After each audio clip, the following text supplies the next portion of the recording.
Hello everyone, today we will be taking a look at LEGO Minecraft set number 21155, the Creeper Mine. The front of the box shows the set in an epic scene of action and explosions, with the 2019 style of LEGO Minecraft box art. The back of the box, while not nearly as visually appealing as the front, displays the set's action features and play functions quite well, which we will get into later. The set itself is quite large, and while I wouldn't consider it to be imposing, it does have a presence to it that makes it really cool. Removing the 6 minifigures included in the set does decrease its visual interest a little bit, but I'd say the build has enough going on with it that it stands relatively well on its own. There's this cool river of water that goes throughout the front section of the build. I personally think it adds a lot of nice depth and color that ties the whole thing together. There's even some completely unnecessary but very welcome transparent blue bricks for some water streams. The front right section of the build features a small portion of a Badlands biome, with his printed sign piece, a tiny potato farm, and some sugarcane growing along the river. Climbing this ladder seen from the Badlands section leads you up to this green platform area featuring a furnace, an anvil, and a lime green bed, along with this chest held in place by some really cool creeper banners.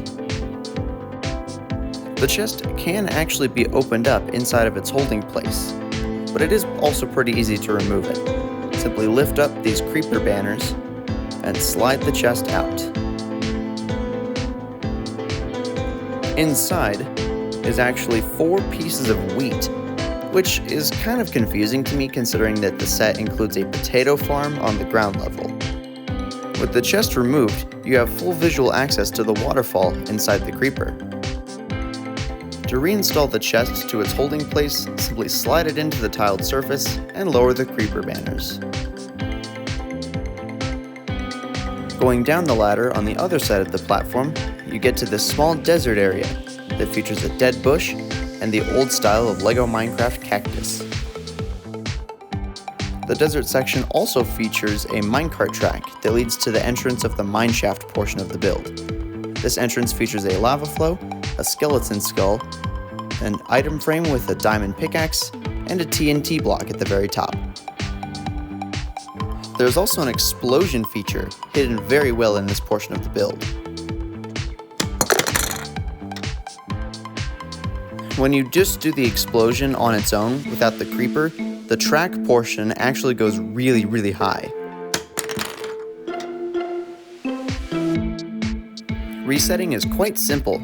Just take the track piece, slot it into that little hole there, and then take the stone piece and put it back, and then you're ready to go again. Now let's take a look at the cave section of the build, starting off with this little mining area. For minifigures to get to the gold mining area, they have to go through another TNT explosion feature. This TNT on the outside here goes into a little gap on the other side, which exposes this lever. Here's that gap from the other side. Once the TNT is in, you can use the lever and cause the explosion. I find this explosion feature to be extra cool because of the 3 pieces it comes with. There's that brown one that goes on top of the brown jumper plates, this gray one here that goes on top of the brown piece, and then of course the TNT that you can put back in if you want to go again. All of the gold ore and stone blocks in this area are actually mineable, easily removable using jumper plates. I personally really love it when LEGO Minecraft sets do this.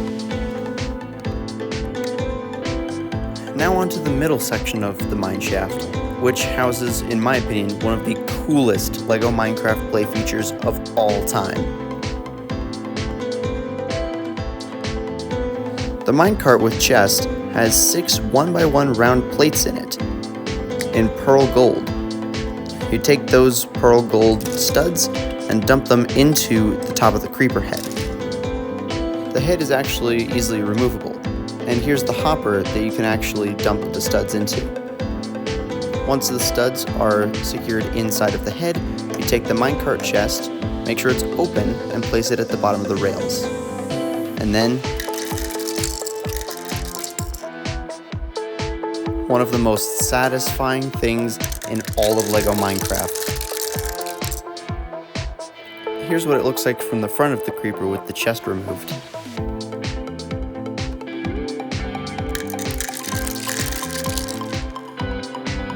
While not that big of a deal, but still something I thought I should point out, not all of the studs go in most of the time. This feature is basically completely useless, completely pointless, and completely impractical, but it is so satisfying. I'm so glad it was included. And now we come to the final area of the mineshaft, this side exit, which features a torch and a cool looking warning sign. The minecart tracks are blocked from both sides by this rock piece, but using that lever on the side, we can cause our final TNT explosion feature.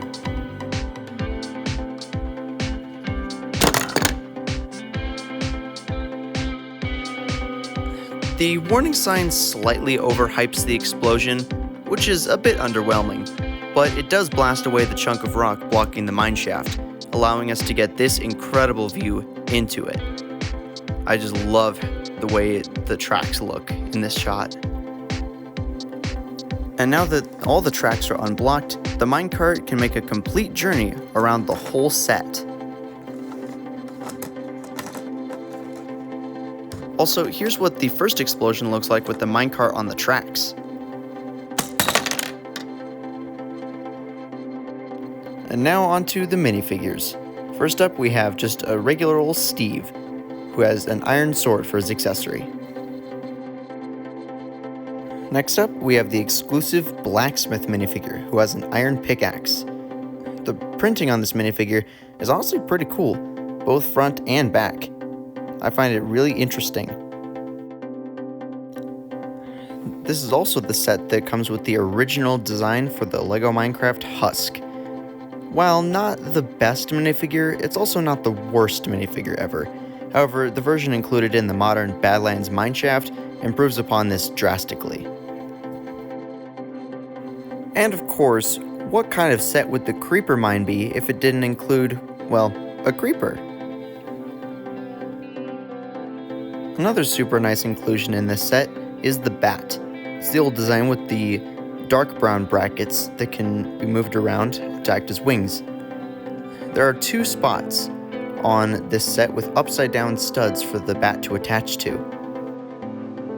I'm not sure why, but there's also a cow included in this set. Maybe it has something to do with the wheat in the chest. While the build process was pretty ordinary for a LEGO Minecraft set, I did really like how big and thick the instruction booklet was. Although I will say I still dislike to this day how with a lot of LEGO Minecraft sets, you build the minifigures and other things at the start instead of having them spread throughout. I've always said that 2019 and 2021 were peak years for LEGO Minecraft, and this set coming from 2019 is no exception. Is it the best set ever? No. Is it the worst set ever? Absolutely not. As a whole, I think it is a fantastic set. With 834 pieces, its original price tag of $80 when it came out, I think is pretty fair. I would have liked for it to come with a lot more minifigures though, which is something that we'll get into a bit more during the video that I'm planning on making comparing this set to the Badlands mineshaft. But, of course, other than the lack of minifigures, I personally think this is a pretty good set. Its presence, its size, just incredible. But that's all for this video. Have a fantastic day, and I'll see you next time.